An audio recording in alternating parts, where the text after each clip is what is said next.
Pour approfondir son intimité avec le Saint-Esprit, il faut d'abord tenir compte de l'intimité. Si l'intimité est quoi en réalité? L'intimité est une relation et la dimension d'une relation.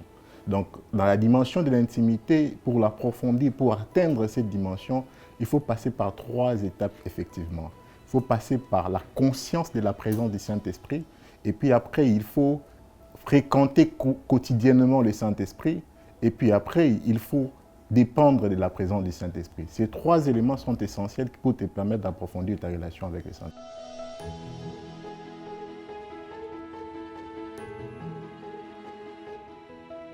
Quand on parle de la jeunesse, vous le savez, on fait très souvent mention au temps et on fait aussi mention au discernement ainsi qu'à l'ego. Ces 3 choses caractérisent la jeunesse. Donc, un jeune est celui qui passe le temps, qui aime avoir le temps, mais alors le Saint-Esprit aussi aime le temps. Donc, quand tu ne sais pas faire la part des choses, tu prives le Saint-Esprit du temps, c'est alors que ça devient un obstacle, le temps devient un obstacle pour l'approfondissement de ta relation avec le Saint-Esprit. Mais deuxièmement, il y a aussi le discernement. Un jeune est caractérisé par le discernement. Pourquoi? Parce qu'il a beaucoup d'informations, il a beaucoup d'inspiration. Quand tu ne sais pas faire la part des choses, quand tu ne sais pas discerner la voix de l'Esprit, et c'est là aussi qu'il y a un couac, c'est ce qui empêche aussi au Saint-Esprit de se mouvoir en toi. Mais après, il y a aussi l'ego. L'ego, c'est les toi. En fait, quand tu sais dire que c'est moi qui suis, c'est moi qui suis, c'est moi qui suis, et tu ne donnes pas la place au Saint-Esprit, ça ne permet pas au Saint-Esprit de se développer en toi.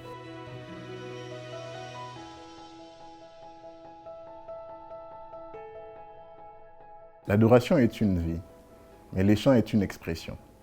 Donc, lorsque vous vivez, vous devrez savoir qu'il y a des choses qui attestent votre vie. Il y a votre expression qui détermine même la vie. Donc, si la vie a besoin des expressions, c'est que l'adoration a aussi besoin des chants. Mais les chants n'est pas nécessairement une adoration.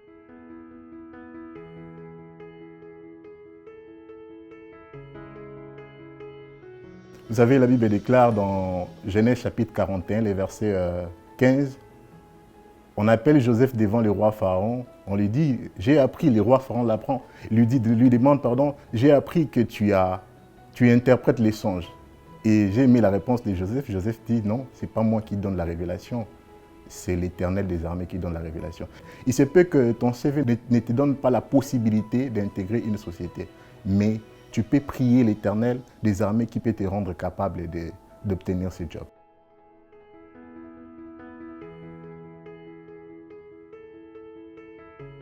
Matthieu chapitre 24 nous parle de beaucoup de signes, mais pour parler de la société actuelle, vous allez voir que Matthieu 24 nous signifie qu'il y avait la guerre, qu'il y aura la guerre, qu'il y aura plus l'amour comme avant, il y aura la multiplication de l'iniquité. Ce sont les signes qui attestent aujourd'hui que nous sommes dans la fin du temps.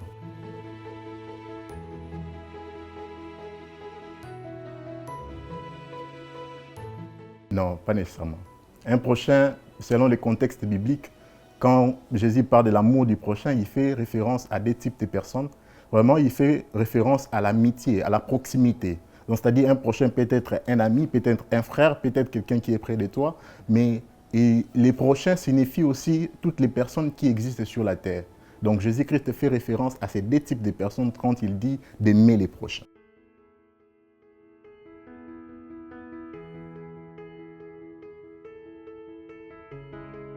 Un jeune peut discerner la vision que Dieu a pour lui, premièrement par la révélation de Dieu. Dieu lui-même révèle.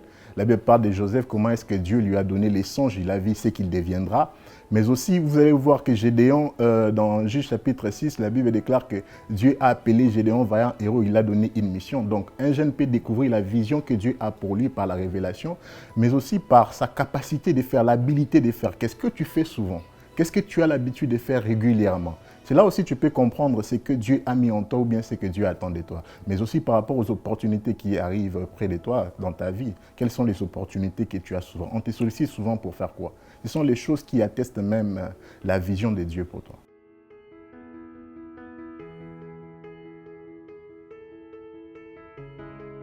Tu es jeune, tu veux faire du Saint-Esprit ton ami. Commence d'abord comme on commence par la relation.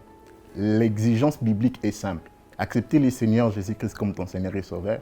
Après quoi, le Saint-Esprit de Dieu va te remplir, va te baptiser. C'est alors que ta relation avec le Saint-Esprit va commencer.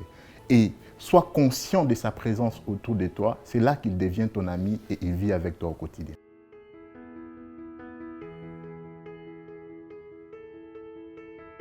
Bien sûr, Joseph nous exhorte. La Bible déclare qu'il a été tenté par la femme de Potiphar, mais il a fui la tentation, il a résisté contre la tentation. Il est possible de résister contre toutes les tentations qui nous arrivent.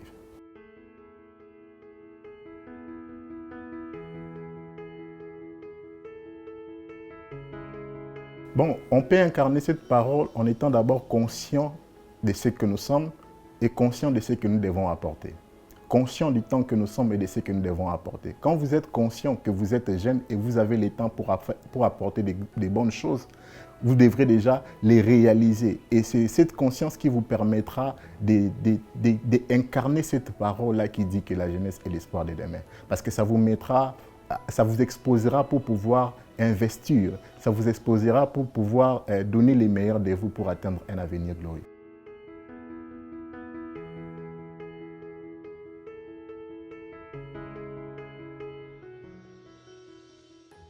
La Bible déclare dans Romains chapitre 12, le verset 2, que ne vous conformez pas au siècle présent, mais soyez transformés par les renouvellements de l'intelligence, afin que vous discerniez ce qui est la volonté de Dieu, ce qui est bon, agréable et parfait. Pour influencer les autres et sans être influencé, il faut d'abord comprendre c'est quoi l'influence ou bien comment influencer. Vous devez savoir que l'influence est faite souvent dans des tendances. Pour influencer une personne, c'est-à-dire avoir la capacité de faire aux autres ce que vous pensez ou bien ce que vous dites, ou bien de faire accepter aux autres ce que vous pensez ou bien ce que vous dites. Lorsque vous atteignez ces niveaux, c'est là que vous avez influencé une personne.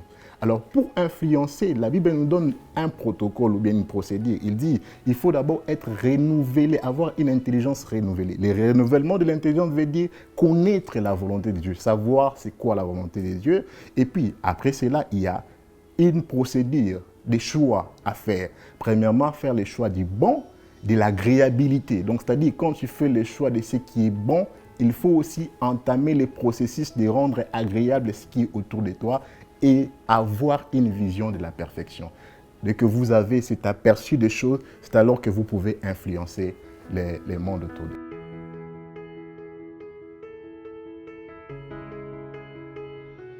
Bon, chanter pour Dieu peut être un appel, ça peut être aussi un talent. Vous savez, quand on parle de l'appel de Dieu, c'est tout ce qui est accompagné d'une mission. Tout ce qui est accompagné d'une mission ou bien d'un caractère particulier, c'est ce qu'on appelle l'appel de Dieu.